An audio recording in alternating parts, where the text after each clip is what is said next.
Descubrí que mi novio era casado, y decidí arruinar su mentira desde adentro. No me gustan las historias que empiezan con frases grandilocuentes, como si el dolor necesitara una advertencia previa. Pero hay momentos en los que la vida se rompe sin ruido, sin dramatismo, y aún así deja una grieta tan profunda que ya nada vuelve a encajar del mismo modo. Esto no empezó con sospechas.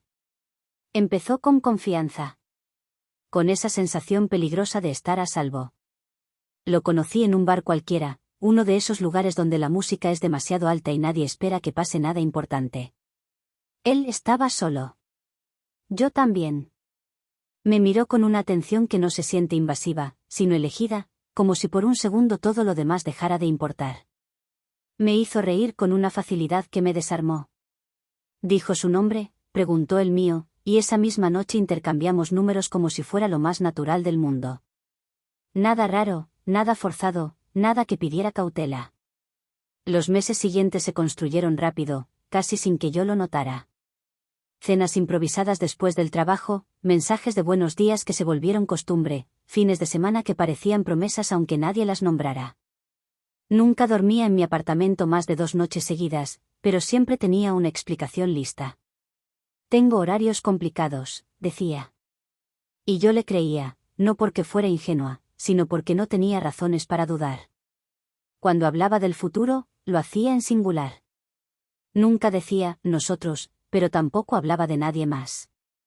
No mencionaba exes, no hablaba de hijos, no hablaba de otras mujeres.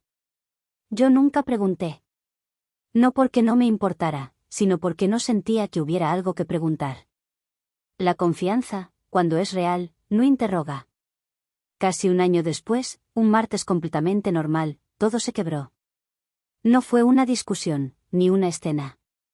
Fue peor, porque todo estaba en calma, como antes de una tormenta. Estaba sentada en el sofá, usando su sudadera y tomando café en su taza favorita, cuando el teléfono vibró con una notificación que normalmente habría ignorado. No era un mensaje. No era nada urgente.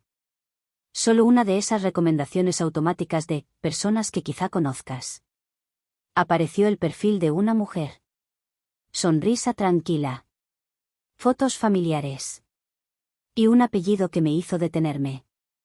El suyo. El mismo que él tenía, aunque nunca usaba conmigo.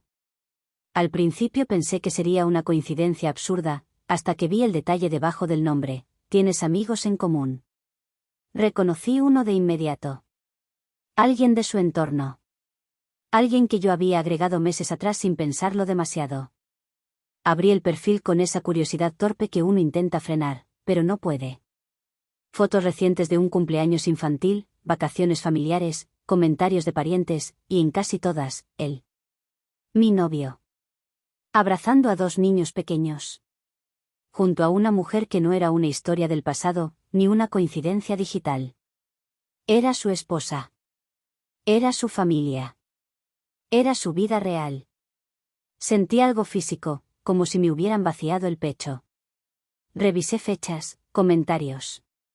Etiquetas, no era una ex, no era algo viejo. Era su esposa, su familia, su vida real. Lo llamé casi sin sentir las manos. Contestó como siempre, con ese tono tranquilo que hasta ese momento me había parecido reconfortante. ¿Estás bien?, preguntó. ¿Cuántos hijos tienes?, le dije, sin rodeos. El silencio fue breve, pero definitivo. Esa noche, cuando lo enfrenté, no se disculpó.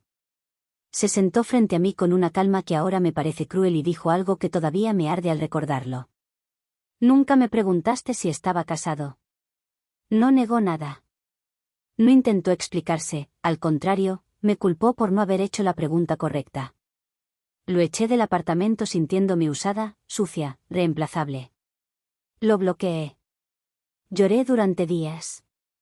Y mientras yo me deshacía por dentro, él volvió a su casa, a su esposa, a sus hijos, como si yo nunca hubiera existido. Fue ahí cuando algo cambió en mí. No fue un estallido.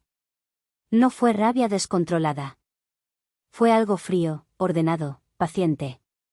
Entendí que no iba a gritar, ni rogar, ni aceptar ser un error que se borra sin consecuencias. Porque si yo había vivido dentro de su mentira. También sabía exactamente cómo empezar a desmontarla. Actualización 1.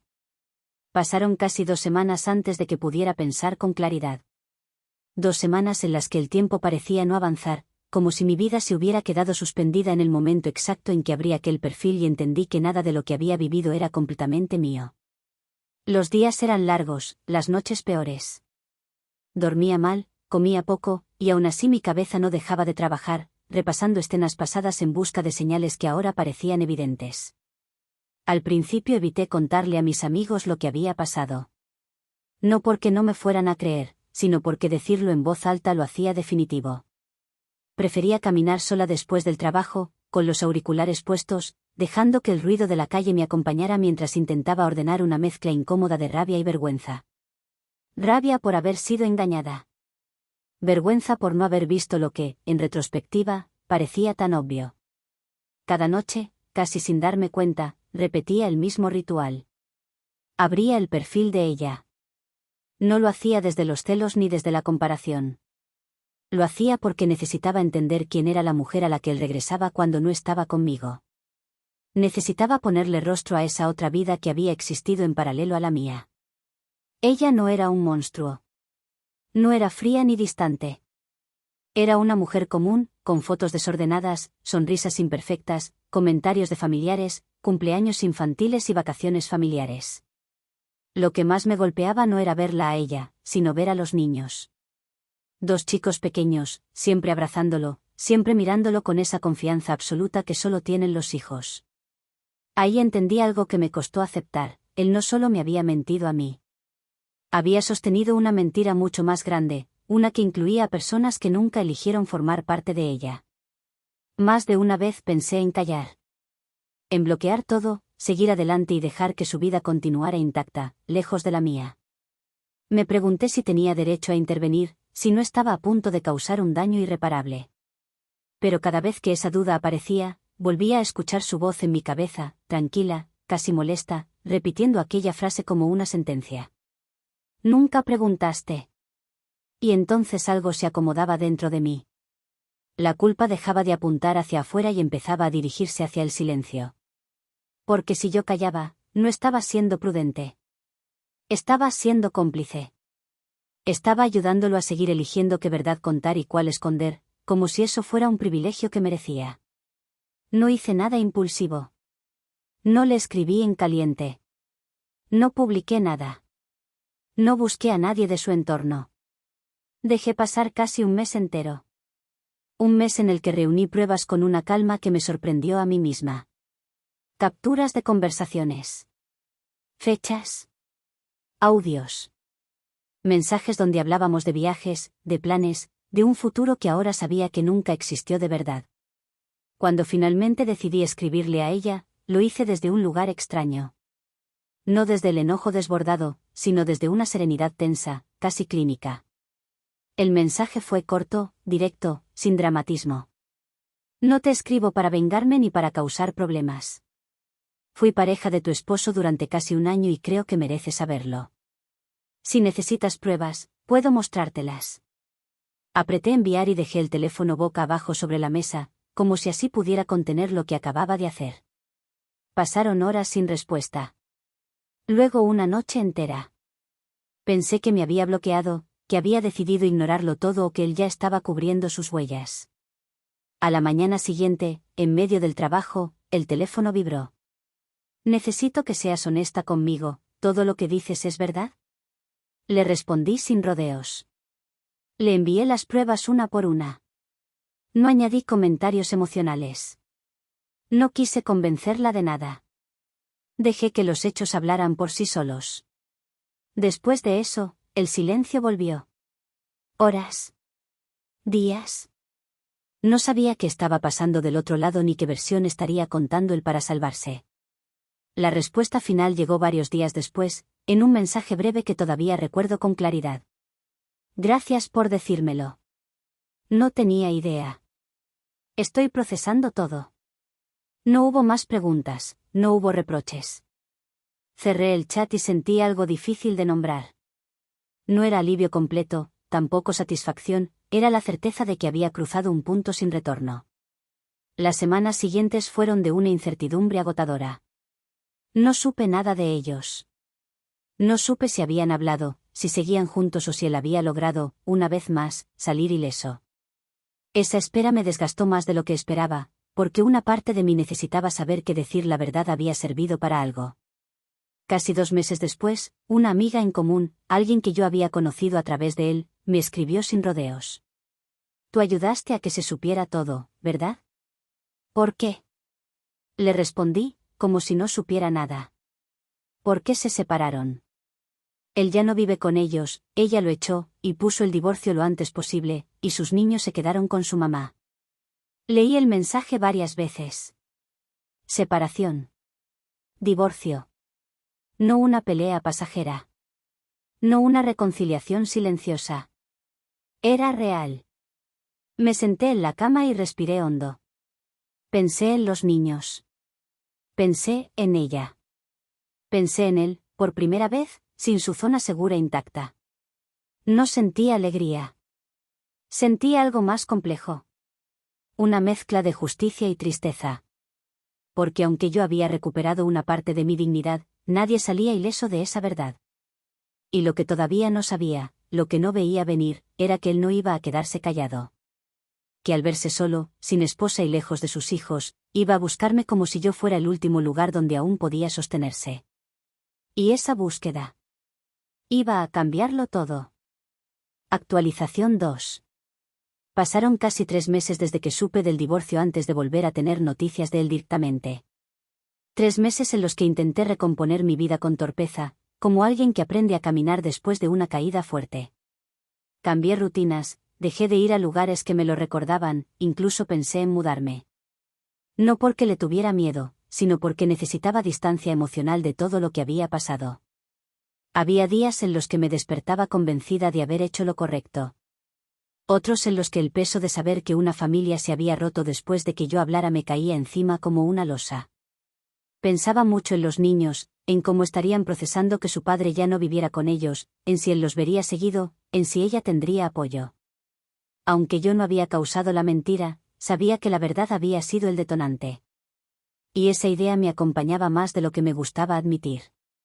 El primer mensaje llegó un viernes por la noche, desde un número desconocido. Hola, soy yo. Sé que no debería escribirte, pero necesito verte. Sentí un nudo en el estómago. No respondí de inmediato. Dejé el teléfono a un lado y me serví un vaso de agua que apenas pude tragar. Durante meses había imaginado qué diría si volvía a aparecer, y aún así, en ese momento, no sabía qué contestar. Media hora después llegó otro mensaje. Estoy solo. Perdí todo. No tengo con quién hablar. Esa frase me molestó más de lo que esperaba. Perdí todo. Como si no hubiera sido él quien había puesto en riesgo su vida desde el inicio. Como si yo fuera un refugio al que podía volver cuando ya no le quedaba nada más. Aún así, después de pensarlo durante horas, le respondí con una condición clara. Si hablamos, será en un lugar público. Solo para cerrar. Nada más. Aceptó casi de inmediato. Quedamos en una cafetería concurrida, a plena luz del día. Cuando llegué, ya estaba ahí. Lo reconocí antes de que levantara la mirada. Se veía distinto, delgado, ojeroso, inseguro. Cuando me vio, intentó sonreír, pero no le salió. Gracias por venir, dijo en voz baja. No estoy aquí para consolarte, respondí, sentándome frente a él. Empezó a hablar sin pausa. Me contó que su esposa lo había enfrentado con pruebas que habían sido proporcionadas por un tercero anónimo, que al principio intentó negarlo, luego minimizarlo, luego justificarlo. Dijo que ella había pedido el divorcio, que los niños se habían quedado con ella y que él solo los veía algunos fines de semana. Mientras hablaba, yo lo escuchaba con una calma que me sorprendía. Ya no sentía amor. Tampoco compasión. Solo una distancia fría, casi clínica. No entiendo cómo ella se enteró, dijo de pronto, mirándome fijo. Todo explotó de la nada. Ahí supe que no podía irme sin decirlo. No después de todo. Fui yo, dije, sin rodeos. Parpadeó, confundido. ¿Cómo que fuiste tú? Yo le escribí. Yo le mostré las pruebas. Yo le dije quién eras. Su expresión cambió en segundos. La sorpresa se convirtió en enojo. El enojo, en algo más oscuro. ¿Cómo pudiste hacerme eso? Alzando la voz. Arruinaste mi familia. Sentí como algo que había mantenido contenido durante meses se acomodaba dentro de mí. No grité, mi voz fue fría y precisa. No, respondí, firme. Tú la arruinaste. Yo solo dejé de proteger tu mentira. Golpeó la mesa con la mano, haciendo temblar las tazas alrededor. Varias personas se giraron a mirarnos. Se inclinó hacia adelante, invadiendo mi espacio. No te metas en mi vida, escupió. En un movimiento brusco, intentó agarrarme del brazo. Todo ocurrió rápido después de eso. Alguien gritó. Otra persona llamó a seguridad. Él seguía alterado, sin darse cuenta de que ya no tenía el control que creía.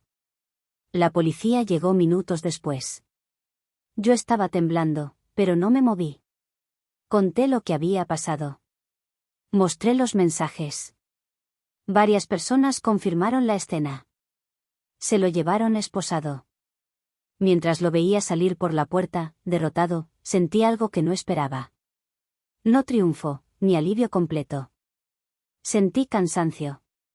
Un cansancio profundo, como si por fin se cerrara un ciclo que había durado demasiado. Pero sabía que aún quedaba algo por resolver. No con él. Conmigo. Y esa decisión marcaría el verdadero final de esta historia. Actualización final. Después de ese día no volví a verlo. Al menos no de frente. Durante semanas viví con el cuerpo en alerta, como si aún esperara que apareciera en cualquier esquina, en cualquier número desconocido, en cualquier ruido fuera de lugar. No era miedo exactamente. Era el residuo de haber estado demasiado tiempo dentro de una historia que no controlé. Declaré cuando fue necesario. Firmé papeles. Repetí los hechos con una neutralidad que me sorprendió a mí misma. No hubo grandes cargos, pero sí quedó constancia de lo ocurrido. Lo suficiente para que dejara de ser un malentendido y se convirtiera en un antecedente. Su exesposa pidió una orden de alejamiento poco después. No solo por mí, sino porque aquel episodio no había sido el primero. El divorcio siguió su curso con la lentitud pesada de todo lo que involucra hijos y decisiones que ya no se pueden deshacer. Supe, por terceros, que los niños seguían viviendo con su madre. Que ella había reorganizado su vida con una firmeza silenciosa que nunca había visto en sus fotos. Pensé mucho en ellos durante ese tiempo. En cómo los adultos somos capaces de romper estructuras que para los niños lo son todo. Y aún así, también pensé en algo que tuve que repetirme varias veces para no hundirme en la culpa: la verdad no destruyó esa familia. La mentira ya la había fracturado mucho antes, yo solo dejé de tapar la grieta. Yo, en cambio, decidí irme. No de la ciudad exactamente, pero sí de todo lo que me lo recordaba. Cambié de trabajo, dejé el apartamento donde tantas veces lo esperé sin saber que alguien más lo hacía al mismo tiempo. Me mudé a un lugar más pequeño, más luminoso, donde nadie conocía mi historia. Necesitaba silencio, necesitaba volver a sentir que mi vida me pertenecía sin explicaciones. Hubo noches en las que el rencor volvió, sobre todo cuando pensaba en lo fácil que le había resultado hacerme sentir culpable incluso cuando la mentira era suya. Pero con el tiempo ese rencor empezó a perder fuerza. No porque lo perdonara, sino porque entendí algo incómodo: cargarlo me mantenía atada a él de una forma que ya no estaba dispuesta a aceptar. Meses después llegó un correo suyo. No lo abrí de inmediato. Lo dejé ahí, como una prueba de algo que ya no necesitaba comprobar. Cuando finalmente lo leí, confirmé lo que intuía: no había disculpas reales, solo victimismo, reproches disfrazados de arrepentimiento y una necesidad desesperada de no quedar como el villano de su propia historia. Lo borré sin responder. Y al hacerlo sentí una paz silenciosa, discreta, pero firme. No me quedé con un final dulce. Fue agridulce. Como cerrar un libro que te atrapó, pero que te dejó cansada. Aprendí que el amor, cuando se construye sobre mentiras, siempre cobra un precio. Que decir la verdad no arruina vidas, expone decisiones que otros tomaron en silencio. Y que no soy responsable de sostener la felicidad de alguien que se alimenta del engaño. Hoy sigo adelante. No con orgullo, ni con culpa. Con distancia. Dejé atrás una historia que nunca fue realmente mía. Y recuperé algo que sí lo era. Mi voz. Y entendí, por fin, que la verdadera venganza no fue hablar, ni exponer, ni verlo caer. Fue no volver a ocupar un lugar que solo existía para sostener una mentira.